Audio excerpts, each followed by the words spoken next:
ఇప్పుడే జీ5 app download చేయండి. చూడండి మీ ఫేవరెట్ టీవీ షోస్ ఎప్పుడైనా ఎక్కడైనా. కష్టాల్ని కన్న తండ్రితో కాక ఇంకెవరితో చెప్పుకుంటావమ్మా? నీకెందుకు ఇలాంటి పరిస్థితుల్లో కూడా ఈ నాన్న గుర్తుకు రాలేదు?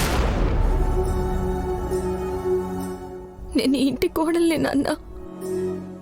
ఎంత కష్టమైనా అత్తింటి గౌరవాన్ని గడప దాటించి పుట్టింటి దాకా తీసుకొచ్చి ఈ ఇంటిని చిన్నపుచ్చమంటారా?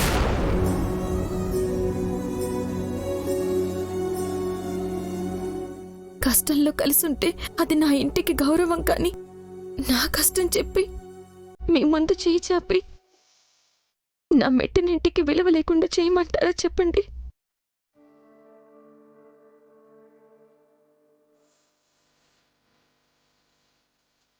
అదే నీ బాధ అయితే నీ కష్టం చెప్పుకోవడం నీ మెట్టినింటికి చిన్నతనం అనుకుంటే నువ్వు చేయి చాచి అడగాల్సిన కర్మ నీకేంటమ్మా? చేతులు జోడించి నేనే అడుగుతున్నాను, ఆస్తిలో నీ వాట నువ్వు తీసుకోమ్మా.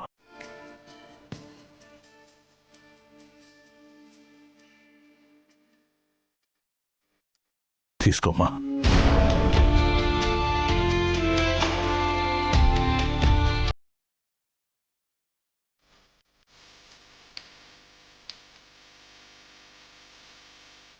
ఇది నాది కాదు నాన్న, ఇది నాది కాదని అప్పుడే చెప్పాను కదా నాన్న. ఎందుకు కాదమ్మా? నా ఆస్తి నా బిడ్డది కాకుండా ఇంకెవరిది? అయినా నేను కష్టపడి సంపాదించింది నీకోసం కాకుండా ఇంకెవరి కోసం అమ్మా?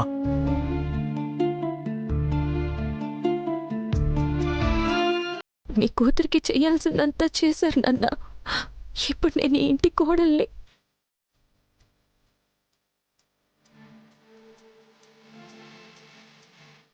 ఈ ఇంటి కోడలు అయినా ముందు నా కూతురు అమ్మా. బిడ్డ పుట్టాక ఆడైనా మగైనా ఆ తల్లిదండ్రులకి ఇద్దరు సమానమే. వాళ్ళు సంపాదించిన ఆస్తిలో ఆ బిడ్డలకు సమానంగా వాటా ఉంటుంది. నేనేం నీకు దానంగా ఇవ్వటం లేదమ్మా, నీ హక్కుని నువ్వు తీసుకో అంటున్నాను. మేము కష్టంలో ఉన్నామని ఆస్తిని తీసుకోమంటున్నారు, కానీ కష్టంలో చేసే సాయం కూడా దానమే అవుతుంది.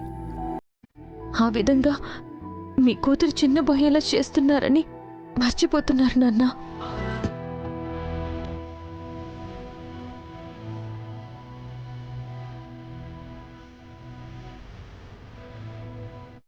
కష్టంలో ఎవరి ముందో చేయి చాచకూడదని చెప్పింది నేనేనమ్మా.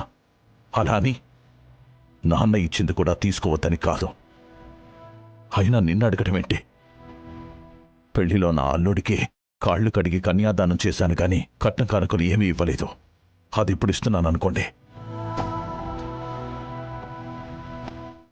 నాన్న, నేను చెప్పింది వినండి. నా మాట వినని నీ మాట నేనెందుకు వినాలమ్మా? అయినా నేను నీతో మాట్లాడడం లేదు, నా అల్లుడితో మాట్లాడుతున్నాను.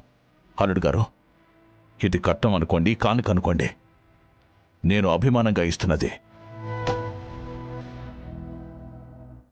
జీ5 యాప్ డౌన్లోడ్ చేసి అన్ని ఎపిసోడ్స్ పూర్తి ఉచితంగా చూడండి.